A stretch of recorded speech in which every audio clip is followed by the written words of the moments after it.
Gauntlet. Trapped in a world of hundreds of dungeons are our four valiant heroes: Merlin the Wizard, Quester the Elf, Thyra the Valkyrie, and Thor the Warrior. They can't escape from this realm of mazes and can only move from dungeon to dungeon, staying alive by scavenging food, potions, and magic charms whenever the opportunity arises. Either one or two players can play, each taking the role of their favourite of the four characters. Even though I didn't mind playing as Questor, Thyra or Merlin, I think Thor was the all-round player, as he could steamroll into pretty much everything apart from ghosts, and it suited my style of play much better. Mind you, if we ever played two players, we'd try and mix it up a little.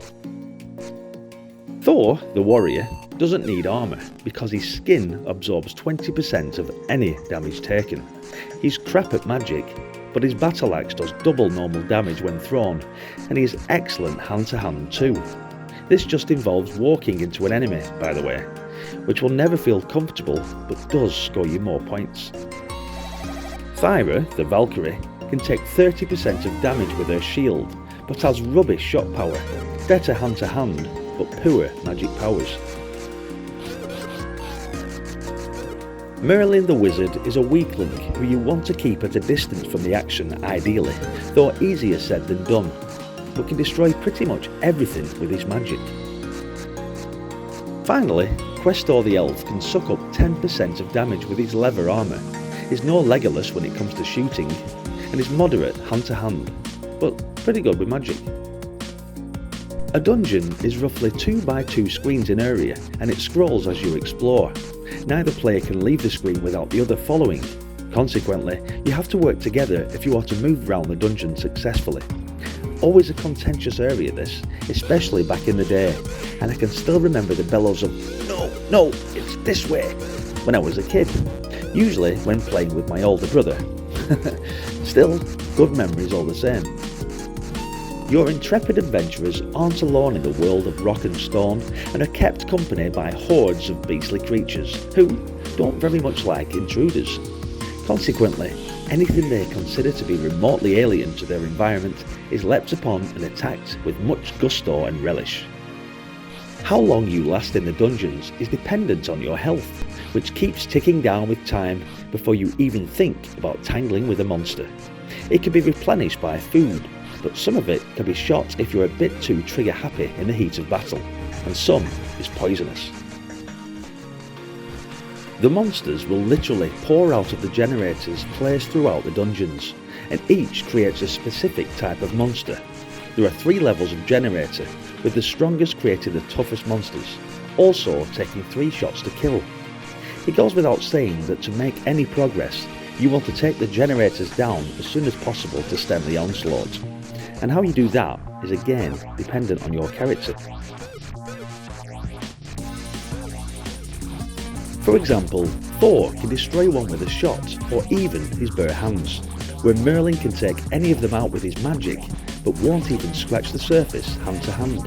However, I have to say that these insane, often corridor-filling but sometimes even screen-filling parades of monsters emerging from these things is spectacular, and without doubt one of my favourite sights anywhere in gaming, so don't always be too quick to take them down before you've had a chance to admire the view.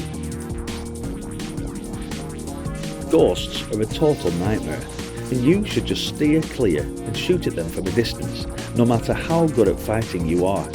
They'll hit you once, then disappear, but that hit is going to do way more damage than their mass appearance in the early levels may suggest. Grunts are a little bit less sinister, and a lot less sophisticated. They'll run up to you and whack you with their clubs. Repeatedly, you want to either just steer into them with your joystick and fight hand to hand, or better still, just shoot them. Next up are demons, and they're going to either throw fireballs at you from a distance, or get up close and bite you. The instructions helpfully tell us that fireballs hurt more than biting though, so keep that in mind. And on that basis, while shots work, you might want to get up close and shut these down quickly hand to hand, if you can, instead. Now we're on to lobbers, and lobbers will try to lob rocks over the maze walls at you, then run off. So with these guys, you want to shoot if there's not something in the way, or just charge them down and corner them. Sorcerers are another pain in the backside, moving about then disappearing just as you've got a shot away and reappearing somewhere else, but manage to pin them down when they're not too much of a problem. Unlike our last villain, Death, who definitely is too much of a problem. You can't fight Death with shots or hand-to-hand combat. He'll either just drain you of 200 points and then disappear, or if you've got a decent magic ability, a potion will take him down too.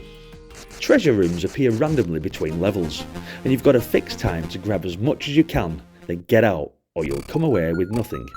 And these are particularly fun when you're trying to coordinate all of that with a player too, or in my case, a brother. In general, you're immune to your second player's shots, but there are some levels where that's not the case, and there's a couple of other oddities to mention. Stay out of trouble for about 30 seconds and any locked doors are opened, also meaning that anything behind them is free to go through them, but if you're stuck for keys then so can you now. And if you still avoid combat for about the same again, eventually all the walls turn into exits and you'll get a free pass out, but you will miss out on any goodies you've left behind, and actually, once all the doors are open, finding a quiet place to hide out in to trigger the exits is easier said than done.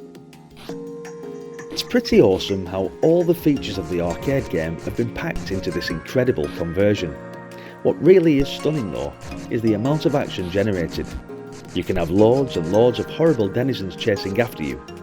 I've never seen so many things chasing the main character. Due to this, the action gets pretty frenetic. I must admit that I like playing the game on my own. The multiplayer option doesn't appeal as much as it did back when I was a kid. Taking on the hordes of characters single-handed is great fun, and the action is non-stop. Besides, nobody can dictate the direction when it's just you. The graphics are really good, and this is a truly brilliant game and shouldn't be missed at any cost. If you agree, hit the like button and let me know your experiences in the comment section. A massive thank you for watching this video, and I kindly ask that if you're loving the nostalgia for these classic Commodore titles, then you would please subscribe to the channel to join me on this epic journey to revisit games just like this. Hope to see you in the next video. Until then, bye for now.